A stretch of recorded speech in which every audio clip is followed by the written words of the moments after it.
Hello everyone, this is Ibrahim Yunus and you are watching Time with Your Life Coach, a place to be to create the life you desire, a place to be to change yourself and change your life. Because we believe that if you want to change where you are, then you need to change who you are.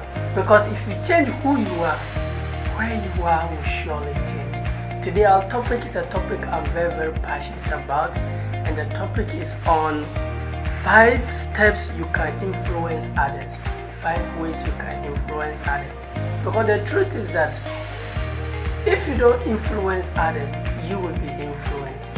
It's either you are influenced or you influence others. It's not possible to live without influencing others or somebody not influence you. Of course, influence them positively. So do you want to learn how to influence others positively? Well, these are the 5 ways. The first one is you need to change yourself. You need to change yourself. The only way to change others is to change yourself. Maybe you are a parent, you've been speaking to your children, speaking to people, they are not listening. The truth is that until you change yourself, you cannot change others. Let me give you this story. Do you know Mahatma Gandhi? Okay, let me start from known to unknown. The leader who helped Ghana gain independence is Dr. Kwame Nkrumah, right? Good. The founder, the leader who helped India gain independence is Mahatma Gandhi. So during their time, there was this woman who had a son, and the boy liked taking sugar, to extend that the boy was suffering from diabetes. Even to extend that when the boy urinated, you could find flies around it. It was serious. The boy takes a lot of sugar, and this woman keep on talking to this boy. The boy will not listen. She doesn't understand why. So finally she went to Mahatma Gandhi and said, "My leader, I have a son who likes taking sugar, and the sugar is causing him pain. Anytime I speak to him, he won't listen to me, and it's causing problem. Please help me speak to him." Mahatma Gandhi looked at her and said, "You send the boy back. 2-3 weeks, bring the boy back." She said, "What?" She was hurt. I have a problem. I came to you to solve it, and you're asking me to send the boy back." But she exercised patience and left. The next 2-3 weeks, she brought the boy back. Mahatma Gandhi sat the boy down, spoke with the boy, and the boy listened and changed. She went home and saw that the boy stopped taking sugar. The boy grew healthy, strong, happy. She never understood why is it that she has been speaking to the boy. The boy never listened. Mahatma Gandhi. So why is it that when I first sent my boy, he asked me to send the boy back 2-3 weeks, and when I sent him, he spoke to him and he listened? Why? Women are very inquisitive. So she went to Mahatma Gandhi. Mahatma Gandhi said, "Yo, woman, what do you want again? You brought your son, I spoke to him, he listened. What do you want again?" He said, "No, I'm not here with any problem. I just want to find out, why is it that the first time I came to you with my son, you told me to send the boy back and come back 2-3 weeks. And actually after 2-3 weeks, when I brought the boy back, you spoke to him and he changed. Now my son is a healthy son, very strong. I want to know, why did you ask us to go back to Ghana?" This is what Mahatma Gandhi told her. "You see, the time you brought your son, I was a sugar taker myself. I take sugar a lot. So you see, when I asked you to send the boy back 2-3 weeks, I stopped taking sugar. So when your boy came, I was able to speak to him to come with him." Then he then told her, the only way to change others is to change yourself. You've been trying to change yourself. Read books, your children read, and you are watching TV. Are you serious? The children will do what they see their parents do. Children don't do what their parents tell them to do. They do what they see their parents do. I've seen fathers who will tell their children, "Go and buy me a cigarette," and then tell the child not to smoke. You are joking. The only way to change others is to change yourself. So that's the number 1. Secondly, you need to understand your vision. What's your vision? The scripture says, people perish for lack of vision. You need to know your vision, because your vision will determine the kind of friends you associate with. Your vision will tell you how you should dress. Your vision will stop you from competing unnecessarily with others. Your vision will tell you how you should use your time, how you should use your money. Your vision will even help you the kind of spouse, the kind of woman or man to marry. People without vision, you are just playing games with your life. You need to know what is your vision. What do you truly desire from your heart? What do you want to do with your life? Stop waking up as if it's an accident. What do you want? What's your vision? What do you truly want? It's very important. For instance, one of my visions is to save marriages. I want to save my marriage and help others save it. It's very important. Another vision is I want to have a happy relationship with my son and help young fathers on how to do that. I also want to be a world-class speaker, a best-selling author. I've already written 2 books. I'm on YouTube. I organize seminars. So you need to understand what is it that you truly want to do. It's very important. It will shape your life. It will help you how to use your time, how to use your money, the girlfriend to take, the kind of guy to date, the kind of how you should spend your time. You see, the rich have 24 hours, the poor have 24 hours. Liberia have 24 hours, America have 24 hours, Ghana have 24 hours, India have 24 hours. I have 24 hours. You have to, people ask me, Yunus, you have time, you are able to shoot video, write book, go to classroom, teach. So look, it's not as if I have time. It's not as if I have time. It's about priority. It's about priority. I asked them, how many minutes do you have? They said they have 24 hours. I said, how many hours do I have? They said 24 hours. I said, so, and we smoker will find time within 24 hours to go and smoke. It's about what's important to you. So stop thinking some people have more time, you don't have time. It's very important. The third thing is find your why. What's your why? Because if you don't have a why, you cannot pursue your true calling. Okay, Yunus, you said that you want to save marriage. Why? You see, my mom is a very wonderful woman, but she's not like many other ladies.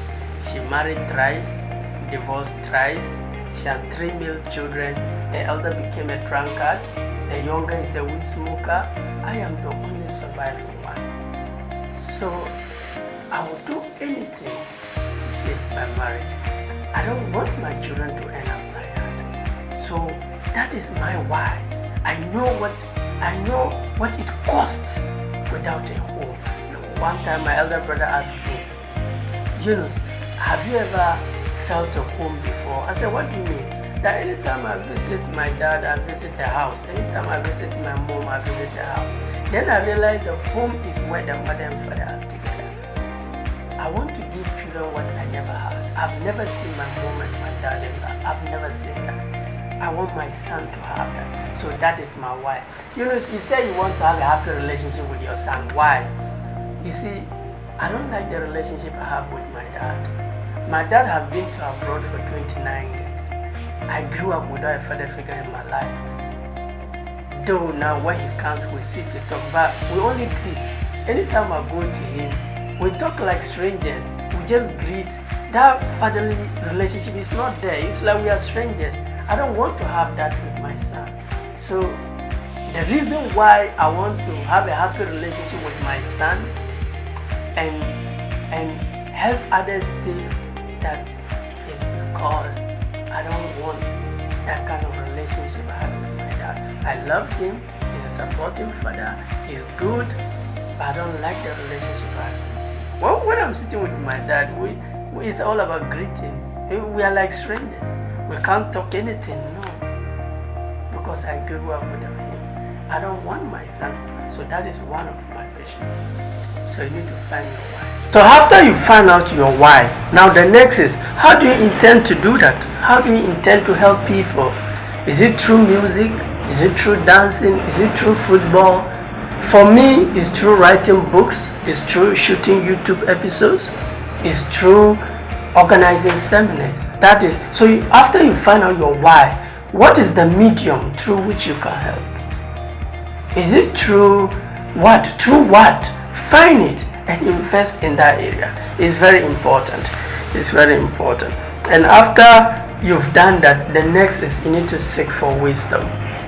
Please seek for wisdom. Don't confuse education with wisdom. Let me put it this way. Don't confuse schooling with wisdom. You cannot succeed by learning chemistry, physics, geography. You just know them and write. Life is a whole world of game. Don't confuse schooling with wisdom. You need to understand wisdom. Let me tell you, so many people want money but they don't want to seek for wisdom. Let me tell you something. Who is the wisest person in the Bible? King Solomon. Who is the richest person in the Bible? King Solomon. Wisdom attracts riches. If you have riches without wisdom, you will lose it. I have seen fathers and mothers who are very rich and they have their son. They never taught the son about money. They give the boy anything he wants. They had an accident and died. The boy inherited everything. Within 3 years, everything is gone. It wasn't that he doesn't have the riches. He lacks the wisdom to multiply the riches. So in as far as you want money, seek for wisdom. Without wisdom, your money means nothing. Your money really means nothing. You can't multiply it. Now, I would like to touch on the fifth point, that is find a role model. After you find your vision, you find your why, you find the medium. Who are those in that area that are doing what you want to do? Who are your role models? There's something I find in Ghana here or in other regions. Most of our role models, they say that one guy can beat people. They say that's my role model. The guy can slap. That's not a role model. That's a curse. Why should you role model someone who slap people? A role model should guide you to your future. Should guide you to be a better version of yourself. So identify your role models. My role model is Jim Rohn, Brian Tracy, Les Brown, Jack Canfield, Eric Thomas, Tony Robbins, all those who are in the game. Brandon Burchard, Bedros Keuilian, Lewis House, Mufti Meng, Dr. Zakir Naik, Sheikh Khalid Khan, Dr. Mensa Otabil. I look at people that are doing what I want to do and I learn from them. After you find your role model, the next is look at how they dress. Start to dress that way. Look at how they act. Look at the kind of friends they make. Look at how they speak. Look at how they act. Start to do that way. By God's grace, God will make a way for you. It's very, very important. Now, after you find your role model, start working on your audience. Who are your ideal audience? You can't serve everybody. Not everybody will like what you do. So what? That is who you are. Don't let others who don't understand. Look, when I speak and you listen and change your life, my message is for you. Do you think I'm suffering for somebody from a rich home? No. There's a boy who is listening to me right now. His parents are poor. The father have neglected him. These are those I'm doing this for. Not a guy from a rich home. Rich people, they don't know what they are doing. Most of them don't know their left and right. I would have stopped what I'm doing. I'm doing this for somebody in a serious problem. Somebody going through trauma and he needs motivation. He needs hope. So find your audience. Who are the people who need what you want to do? Who need it? Look at them. Whether it's 10, whether it's 5, don't care. Just help. Help anybody. Just help anyone you can. And trust me, you'll be surprised the number of people that will be glued to you at the long run. It's very, very important. And finally, have the courage to start. You don't need to be great to start. You have to start to become great. So on this note, I would like to end my episode. Number 1, you need to change yourself before you can change others. Number 2, you need to have your vision. Find your why. Get your role models. Get your medium. Have an audience. And understand you don't have to be perfect to start. You have to start to become perfect. Thank you very much. If you like my video, kindly like, comment and share and subscribe. And I would like to give thanks to my manager, Mr. Ibrahim, my deputy manager, OJ, my secretary and makeup artist, Jessica, my production assistants, Ekene, Selom and Exhibit. And I would like to give thanks to Joe Gamale, my director. I'd like to give thanks to Almighty God. Give thanks to me. Give thanks to yourself, the one listening to me. And remember, I'm well known with this statement: status in the world is not defined by what work you do, but by how well you do it. It doesn't matter what you do. Whatever you do, give it your all. Don't be surprised some musicians are more respected than presidents. It doesn't matter what you do. Whatever you do, give it your all. And everybody around you shall benefit from it. And be givers in life. Don't wait for people to show you love. Give love first. The only way to get love is to give it. If you want love, give love. So it's very important. And remember what Prophet said, that none of you is truly a believer until you wish for your brother what you wish for yourself.